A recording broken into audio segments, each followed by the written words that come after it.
فيكون خيارهم يومئذ من يقول هلا واريتها وراء هذا الحائط.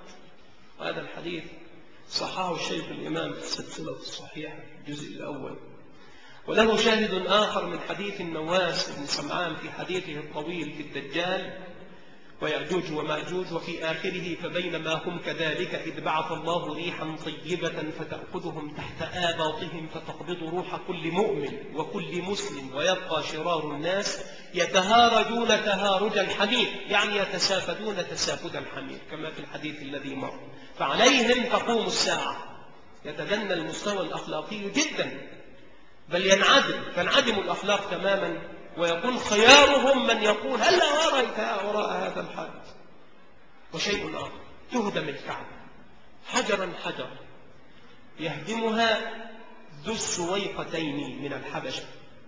وهذا الزمان الأخير والذي تهدم فيه الكعبة حجرا حجرا يهدمها ذو السويقتين من الحبشة، في الحديث الذي أخرجه الإمام أحمد من طرق عن أبي هريرة رضوان الله عليه أن الرسول صلى الله عليه وسلم قال يبايع لرجل بين الركن والمقام ولن يستحل البيت إلا أهله، فإذا استحلوه فلا يسأل عن هلكة العرب، ثم تأتي الحبشة فيخربونه خرابا لا يعمر بعده أبدا، وهم الذين يستخرجون كنزا.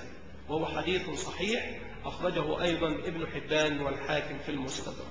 ويقول النبي صلى الله عليه وسلم كما روى ذلك عبد الله بن عمر رضي الله عنهما وهو في المسند بإسناد صحيح يخرب الكعبة ذو السويقتين من الحبشة ويسلبها حليها ويجردها من كسوتها، ولكأني أنظر إليه أصيلعا أفيدعا يضرب بمسحاته ومعوله. وفي صحيح البخاري ومسند أحمد عن ابن عباس أن النبي صلى الله عليه وسلم قال كأني أنظر إليه أسود أبحج ينقضها حجرا حجرا، يعني الكعبة، تهدم الكعبة إلى الأساس. وفي صحيح مسلم عن أبي هريرة عن الرسول صلى الله عليه وسلم قال يخرب الكعبة ذو السويقتين من الحبشة.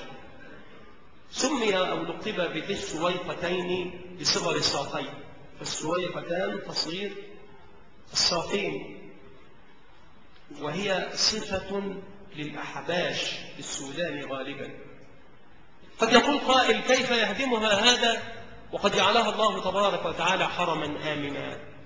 المعنى أن الله تبارك وتعالى جعلها حرما آمنا إلى قرب قيام الساعة وخراب الدنيا. هذا قاله النووي عليه الرحمة، يعني ليست إلى آخر الزمان، وإنما هي حرم آمن حتى لا يحد البيت أو إلى قرب قيام الساعة وخراب الدنيا. وهذا صحيح إذا كان الهدم في هذا الوقت، وإلا فإن الأمر حكم شرعي وليس بقدري كوني، وحكم شرعي ألزم الله به عباده، يعني لا تحدث في الحرم شيء، وإنما يكون فيه آمنين مؤمنين لخلق الله ممن يشهد، فهو حكم شرعي فيه أمر. وأما أن يكون أمرا قدريا كونيا فليس كذلك، فإذا تمرد متمرد وانتهك حرمة الحرم فقد يمنعه الله كما فعل بأبرهة، وقد يتركه كما فعل مع القرامطة، فإنهم اجتاحوا الحرم وفعلوا عنده الأفاعيل وقلعوا الحجر الأسود وأخذوه إلى البحرين، وظل عندهم زمانا وهزموا جيوش الدولة العباسية، وصارت الوساطات من أجل أن يعاد الحجر الأسود إلى موضعه وهو مطبب بالفضة بعدما كسرت منه بعض الشظايا إلى غير ذلك. فهو حكم شرعي فيه أمر للخلق أن يكونوا آمنين في أنفسهم مؤمنين لغيرهم في الحرم الآمن. أما أن الله تبارك وتعالى جعله كذلك ضربة لازم، فيقول العلماء أنه حكم شرعي وليس بحكم قدري كوني. لا تقوم الساعة حتى تطلع الشمس من مغربها، يصبح الناس فإذا الشمس قد طلعت من مغربها، فإذا طلعت فرآها الناس آمنوا أجمعون. هذا كلام المأمون صلى الله عليه وسلم. فذاك حين لا ينفع نفسا إيمانها لم تكن آمنت من قبل أو كسبت في إيمانها غيره، وهو حديث متفق على صحته. وتخرج الدابة كما أخبر الله تبارك وتعالى في آخر الزمان عندما يكثر الشر ويعم الفساد ويكون الخير قلة في ذلك الزمان. الدابة التي ذكرها الحق تعالى في قوله وإذا وقع القول عليهم أخرجنا لهم دابة من الأرض تكلمهم أن الناس كانوا بآياتنا لا يوقنون. هذه الدابة مخالفة للمعهود من دواب البشر.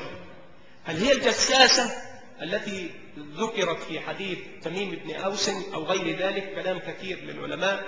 جساسة التي تتجسس علامة القلوب، سميت الجساسة ولقبت الجساسة التي تتجسس علامة تعرف الكافر من المؤمن وتسمه في وجهه بسمة بعلامة يقرأها كل قارئ وكاتب وكل أمي جاهل.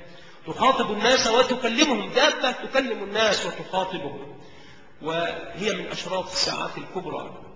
وروى الإمام أحمد في مسنده والبخاري في الكبير والبغوي في حديث علي بن الجعد وأبو نعيم في أخبار أصبهان بإسناد صحيح عن أبي أمامة يرفعه إلى النبي صلى الله عليه وسلم قال: تخرج الدابة فتسم الناس تعلمهم على خراطيمهم على أنوفهم، ثم يعمرون فيكم حتى يشتري الرجل البعير فيقول: ممن اشتريته؟ فيقول: اشتريته من أحد المخطمين، من الذين وسمتهم علمتهم الدابة.